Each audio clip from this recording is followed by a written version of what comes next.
Prep test 66, logic game number 1, question 1.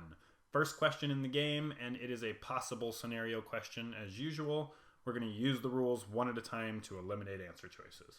So our first rule tells us that K and R must be on the same day of the week. And just as a heads up, I have written these answer choices in a different way than the book obviously does. But basically it's safe to say that these are pairs according to the day. So this would be Wednesday, Thursday, Friday. So we want to get rid of anything in which K and R are not in the same day of the week.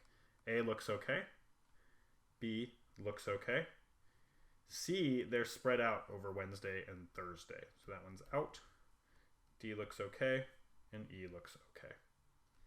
Next rule, you can't have L and O on the same day of the week. A looks okay. B looks okay.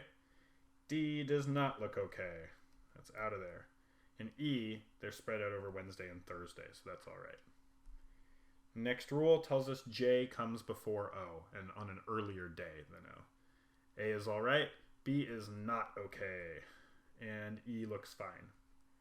And last, N has to be in the afternoon, so that would mean that N would have to be here, here, or here. It is not. What about down here? It is okay. So E is our answer.